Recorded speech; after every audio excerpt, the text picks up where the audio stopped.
করে ডাকছে, মামা ওঠো, সকাল হয়ে গেছে তো, চলো আমারও খিদে পেয়ে গেছে, স্কুলে যাব। আলে আমার বাচ্চা, চল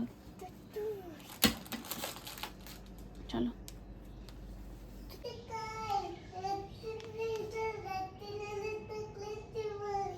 রাত্রি হলে চকলেট দেবো, চলো এবার নিচে চলো। তিতি কামড়ে দেবে না, চলো। না কিছু হবে না, চলো না, আমি আছি তো।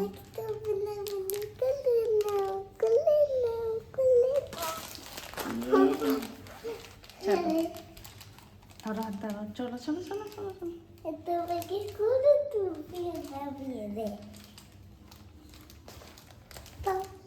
কেউ ওঠেনি, আমার সোনা আগে উঠে গেছে।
মর্নিং এভরিওয়ান, কেমন আছো সবাই?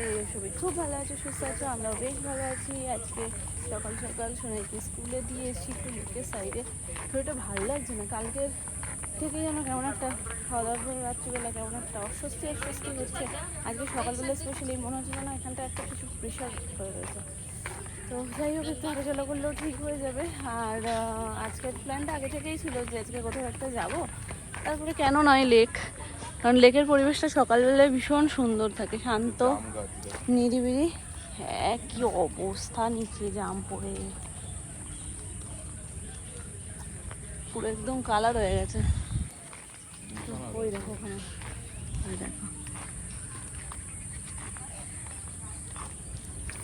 আগের দিন যেদিনকে লেকে এসেছিলাম সেখানে তো বৃষ্টিই নেমে গেল।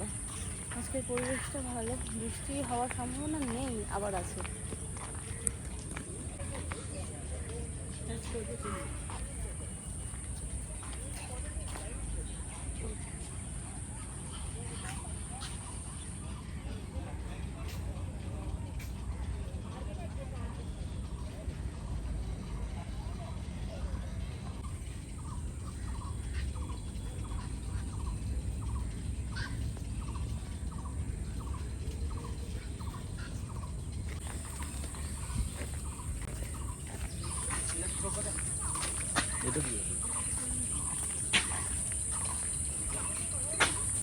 আজকে সকালবেলায় সোনাই ঘুম থেকে উঠেছে, আমি আরও একসাথেই উঠেছি।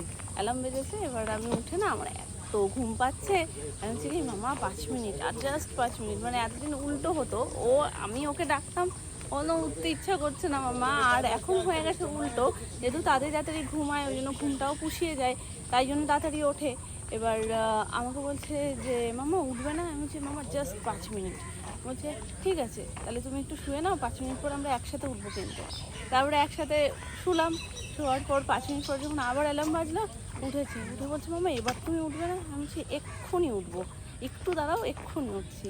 বলছি তাহলে আমি এক কাজ করি, আমি বাইরে যাই, বাইরে গিয়ে কিছু একটা খেয়ে আসি, তুমি শুয়ে থাকবে কিন্তু। আমি না মা, তোমায় একা একা কিচ্ছু করতে হবে না, আমি যাচ্ছি চলো। বলে বাইরে গেছি। বাইরে যাওয়ার পরে সকালকে বলছে, ও সকাল সকাল তুমি এত তাড়াতাড়ি হয়ে গেছো কেন? তুমি তাড়াতাড়ি রাত হয়ে যাও। তারপরে আমি দেখছি ও বলেই যাচ্ছে, তারপরে ভিডিও করলাম। তো এই হচ্ছে ব্যাপার। এত সুন্দর প্রকৃতির মধ্যে না নিঃশ্বাস নিয়েও শান্তি লাগছে, গাছপালা ভালো লাগছে বেশ। একটু হাঁটলে চললে হয়তো এই যে ব্যাপারটা হয়ে রয়েছে না কেমন একটা, তো এটা হয়তো ঠিক হয়ে যেতে পারে।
গরম লাগছে, মেঘলা ওয়েদারেও এত ভ্যাপসানো একটা গরম রয়েছে না।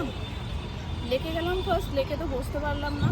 তারপর ওখান থেকে ঘুরতে ঘুরতে কোথায় যাবো চারিদিকে ঘুরতে ঘুরতে এখন গড়ের মাঠ পেরিয়ে আমরা ভিক্টোরিয়া ক্রস করছিলাম। তো আমি বললাম যে চলো একটা স্প্রাইট নিয়ে নিই, কেমন একটা অস্বস্তি হচ্ছে, স্প্রাইটটা খাই একটু ইজি হবে। আর যদি যাওয়া সম্ভব হয়, আমরা যেহেতু রাস্তার ওই ফুটটাতে ছিলাম তো যাওয়া সম্ভব হলে একটু ভিক্টোরিয়ার সামনে চলো। অন্যান্য সময় যখন আসি তখন তো ছবি তুলি, এরকম মর্নিং ভিউটা কখনো পাই না আমরা। তো সেই হিসেবে বললাম যে তাহলে চলো কয়েকটা ছবি তুলি। সবাই একটা ছবি তোলা হয়ে গেছে, তাও টাইম খুব স্লো যাচ্ছে। সবে এখন বাজছে 9:15 কি 20। তো এবার যেতেও আমাদের টাইম লাগবে বেশ কিছুটা, কেননা অনেকটা রাস্তা চলে এসেছি। রাস্তা সে যাই বাড়ির দিকে যাবে তো এখন। রাস্তা ফাঁকা, এই রাস্তা এরকম ফাঁকা দেখা যায়, রাস্তা সব সময় গ্যাঞ্জাম ভর্তি, বাইক যাচ্ছে গাড়ি যাচ্ছে ভর্তি করে, একদম সকালের যেহেতু মর্নিং ভিউ ওই জন্য একদম ফাঁকা। এখানে এসে বুঝলাম যে শুধু আমরাই না, সবাই মোটামুটি এখান দিয়ে ক্রস করলে একটু যে না ছবি তুলেই যাই, এই ব্যাপারটা সত্যি যে মুখের কথা কোনো ক্ষেত্রেই কিন্তু সয় না। মানে যেদিনকেই বলি আজকে অনেকটা ফুল ফুটেছে, ঠিক তার 2 দিন পরেই ফুলটা একটু কমে যায়। আজকে দেখো ফুল ফুটেছে, কম ফুটেছে কিন্তু সব ঠাকুরে হয়ে গেছে, একটা করে হয়েছে, এই হচ্ছে গিয়ে ব্যাপার। বাকি ফুল ফুটেছে যা, তাতে একবেলার পুজো হয়ে যায়, ওবেলার জন্য যেটুকু একটু রাখতে হয় সেই রাখার মতন আর ফুলটা নেই।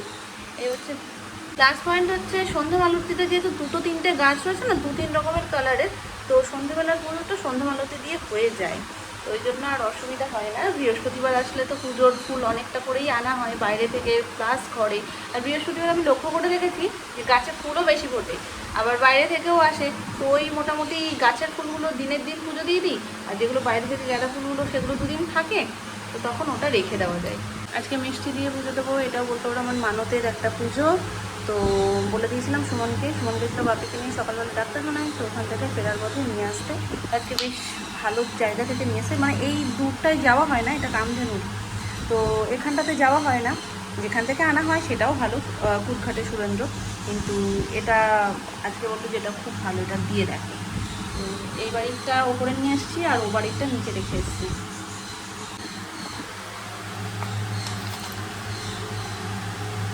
সত্যিই ভালো, হাতে ফিল হচ্ছে।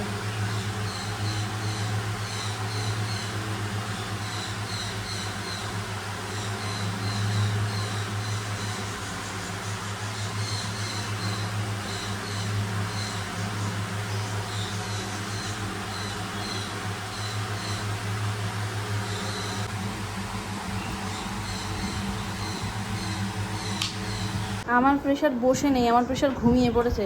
আর প্রেশারকে ঘুম থেকে তোলার জন্য এখন এই যে টেংরির জুস, মাটন টেংরির জুস, এটা খাবো, দেখা যাক।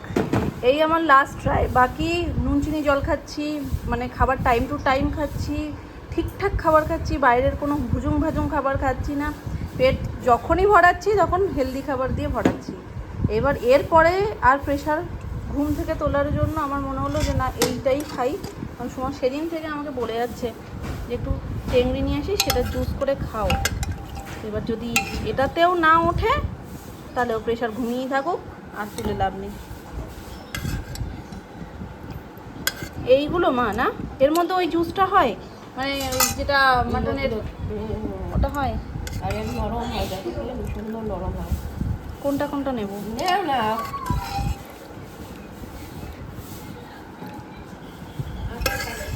না একটু সোনামা খাবে না? সোনামারও তো শরীর দুর্বল।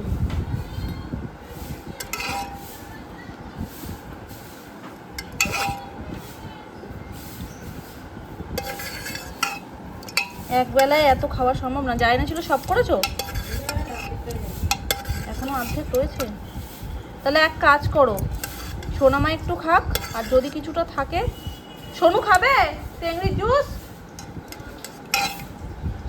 থাকলে এক ফোঁটা রেখে দিও, আমি পরে পরে খেলে ঠান্ডা দিয়ে যাবে না বলো? ভালো খাবো না। খাবে? দেখো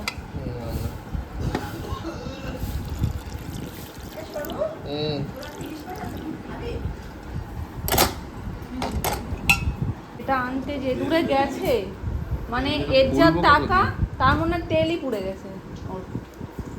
অ্যাক্রোপলিস মল ওইখানে গেছে, ওইটা কসবা। সেলোটেপ দেওয়া তো।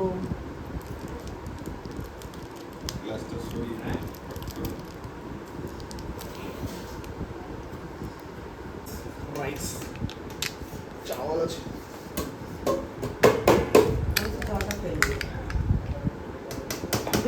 তেল চম্পারণ ওই জন্যই তেল। কি চম্পারণ? সেন্টটা সুন্দর বেরিয়েছে, রসুনও দিয়েছে। আমি আরো একবার ওই ওর ওই ডিকাটলানের মাল পাল্টা থেকে একবার খেয়েছিলাম এই রাস্তায় দাঁড়িয়ে। তুলতুল করছে। এতে গরম গরম রুটি দেবে না একদম সাথে সাথে, হাত রুটি খাবে খালি। চর্বি থাকা থাকা মনে হচ্ছে ঝোল নেই, তেল আছে, তেলের মধ্যে মাংস। বিহারের স্টাইল মাল তো, ওরকম তেল দেওয়া। ভালো।